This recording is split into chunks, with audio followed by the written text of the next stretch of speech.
up, it's Cinema Shogun here with my fellow pet detective Yamcha. And finally, after what seems like a lifetime of waiting, Brian Laundrie's autopsy results just came in. And I know that's weird, right? I mean, when you think about the fact that Bob Saget's autopsy results came back within just a couple of days, yet Brian Laundrie's has taken months on end, it's kind of weird. Now, I know that Brian Laundrie was a criminal investigation. So, of course, that's going to take longer than the Bob Saget situation. But when the FBI released their final report in this investigation, I thought that would be the time that they released the autopsy report.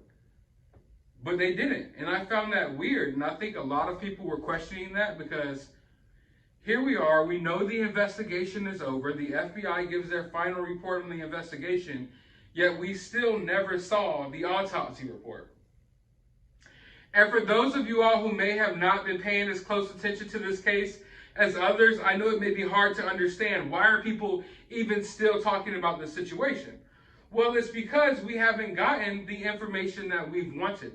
We haven't gotten the information that you normally get from an investigation until recently. Like, we just recently got the final report. They just recently closed the investigation just a couple of weeks ago.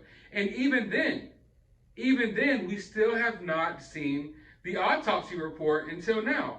And yes, I find it weird because out of all this time, you choose to release it on Valentine's Day?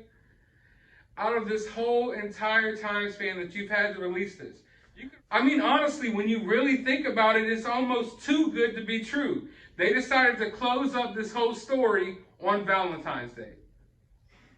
They wrapped it up with gift wrapping a few weeks ago when they released the final report from the FBI, and today they placed the bow on top, like the cherry on top, on Valentine's Day. And they know that a lot of people have been paying attention to this case. That's why it just seems weird, like, all right, today on Valentine's Day, y'all want to release the autopsy results? But okay, whatever, it is what it is. Odd timing, but hey, just chalk it up to circumstances. You know, maybe today was the day that they were just planning on releasing it, but I'm just saying it's just awkward timing. But regardless of the timing, I haven't looked through the whole entire document yet, but I have skimmed through it and I have picked out a few excerpts from this autopsy report that I want to read to you all now. Of course, tonight, I'll sit down, I'll read the whole thing. I'm sure there'll be some things in here that raise some questions in my mind, and once I read through it, I will address those issues. Now, for right now, I want to let you all know how he was found, because this is odd to me, because this is the first time we're hearing that they basically found all of his remains. The scene was north of Myakkahatchee Creek Environmental Park, within the Carlton Reserve, and west of the Big Slow Canal. The scene included trees and overgrown vegetation that had total exposure to the outside elements. A winding, walking, and vehicular trail ran in a north and northeast direction up to and through the scene. The skeletal remains and personal effects were in plain sight and scattered upon the dirt ground. So, right here, they basically admit that all the belongings and the remains were in plain sight in this area. So, I mean, that would lead me to believe that they didn't search this area thorough enough. Now, I know it was under a little bit of water, but it's so hard for me to believe that they just pass right by this every single day. The main scene contained human remains that included a right and left scapula, a right humerus, a left and right femur, 2 tibias, 2 fibulas, 2 clavicles, 2 pelvis, 1 right ulna, 1 right radius, a sacrum, multiple ribs, multiple skull fragments, along with the maxilla and mandible, and approximately 25 vertebrae. And all of the remains found in this area were human. Now, this is the main scene. The main scene also contained personal effects that included a pair of green shorts with a green belt, 2 slip-on shoes, a backpack with unknown contents, a metal ring, and an unknown type handgun. So what do they mean, unknown contents in the backpack? Like, they didn't have access to the information as to what was in the backpack? So that's weird. Don't get me wrong, it's not a big deal or anything. I just find it odd that they didn't have access to the information as to what was in the backpack, because they were told about all of these other items found at the scene, yet they don't know what was in the backpack, and these items weren't in the backpack, so what was in the backpack? Like I said, not a big deal. I'm just curious. But the secondary scene contained skeletal animal remains, a handwritten half note, and a hat with the logo Moab Coffee Roasters. So this is the first time we're hearing about a handwritten half note. We knew he had a notebook, and in that notebook he confessed to what he did. But what is this half note, and what do they even mean by a half note? I was also informed that a dry bag was located that contained a journal, along with a wooden box that contained a small notebook and a photographic picture of Brian Laundrie.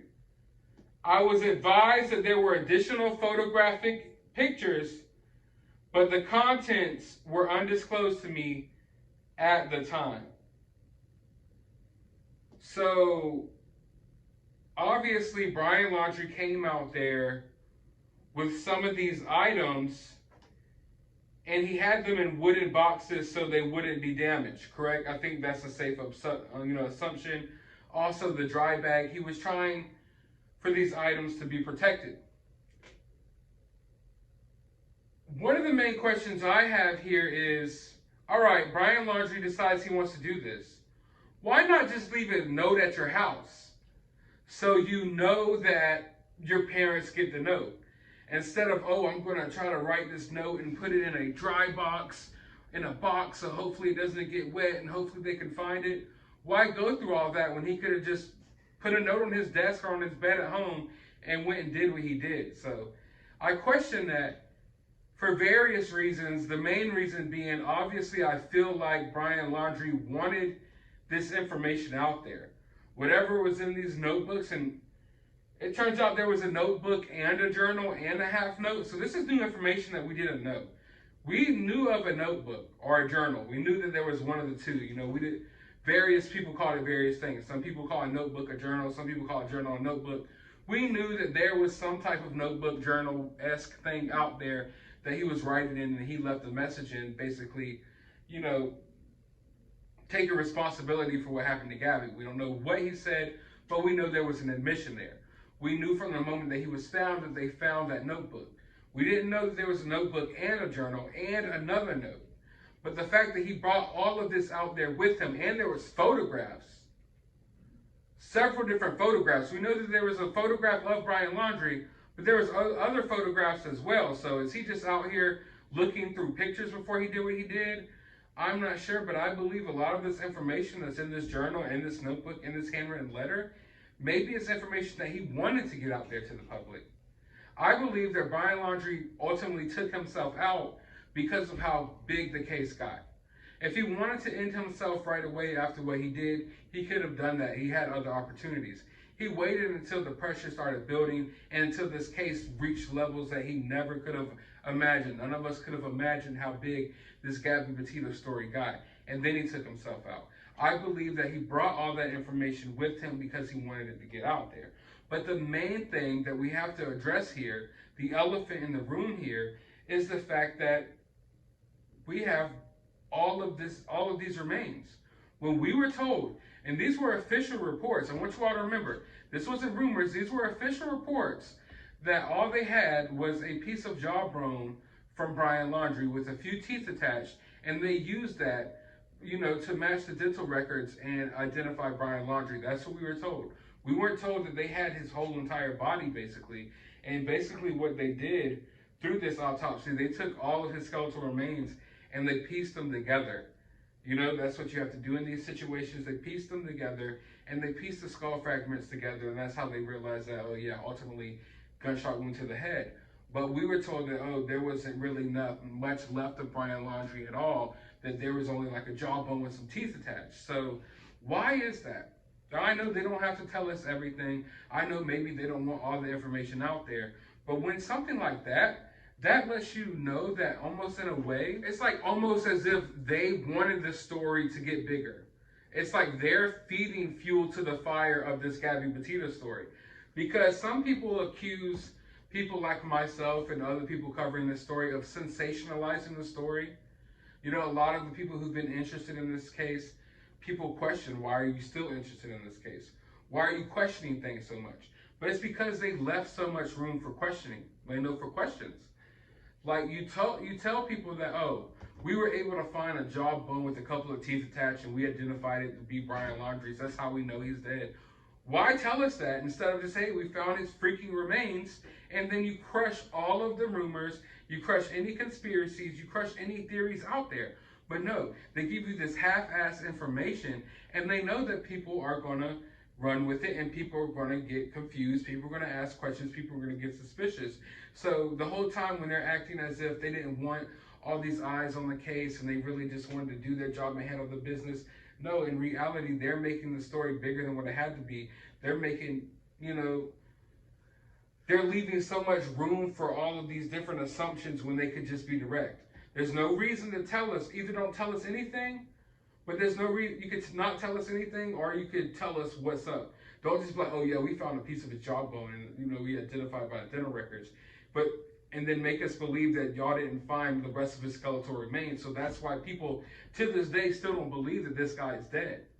And even now, a lot of people still don't believe he's dead because they're so freaking ridiculous with how they report things. And I mean, just why come out with official information to the public that you only found partial remains, which was a jawbone and a few teeth, when in reality you found this dude's whole freaking body? It didn't change anything. You go, oh, it's an investigation, they have to keep some information. No, fuck that. It didn't change anything. The dude is dead. You got his remains there. Just tell the freaking public what's up instead of half-ass telling us everything. But I digress. So a lot of us assumed that there was just a jawbone of Brian Laundrie. It turns out they got the whole freaking laundry. They got the whole kit and caboodle. But if it makes any of y'all feel any better, and maybe this might turn some of y'all off, so warning, trigger warning, they did say that his body showed that there was extreme damage from animals chewing and gnawing on him constantly.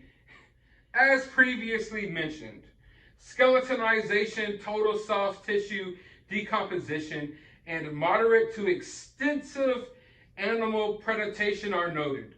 Most of the distal long bones have moderately extensive carnivore activity, evidenced by multiple gouging and gnawing marks. These areas are consistent with those of carnivores and or omnivores, including canines such as feral dogs and coyotes, along with rodents and raccoons. So the whole time we thought Brian Laundrie got eaten by an alligator. It turns out that he was getting gnawed on by feral dogs, coyotes, rodents, and raccoons. So if that makes any of you all feel better, then there's that piece of information. But right now, the main thing I'm focused on is the fact that they got this dude's whole freaking skeleton, yet they got us out here thinking that they only found a piece of his jawbone with a few teeth attached. Why was that necessary? It almost raises the question, are the media and these investigators working hand in hand to blow this story up and make it even more popular and more talked about than what it would have been just naturally? It's like every step of the way here, like, they were so shady with how they were releasing information and whatnot. It almost makes you question it. Almost. Like, I'm not saying that's the case. I want you all to understand that. But it definitely makes me wonder, like, damn, because it damn sure looks like they were almost colluding together to make sure that this case and the discussion around this case continues on and continues on, and this case becomes more popular and more popular by the day, because if law enforcement was just more transparent about the information they knew from the get-go, I don't think this story would have reached the limits that it reached. Because I think, not even close, this is one of the biggest missing persons, true crime cases that we've ever seen in the history of the world. But it all could have been nipped in the bud right from the beginning. And then you start thinking about, well, they walked right past his body. Even though the autopsy report said all of his remains were in plain sight, they didn't find it for weeks on end. And one would question, did they purposely not find it? I don't know. I'm not trying to go too far here. I'm just saying it just damn sure looks weird the way everything was handled here. But I want to know your thoughts about this down in the comments below. What do you think about the fact that they found a whole damn Brian Laundrie? Not a piece of bone, not a piece of jaw. They found the whole damn Laundrie out there. Let me know how you feel about that down in the comments below. While you're down there, hit that thumbs up button, hit that subscribe button, ring that notification bell. Become a channel member today for exclusive access to exclusive members only videos. And if you would like to support the channel, the Cash App is down below. But as always, find some time out of your day to go watch a movie.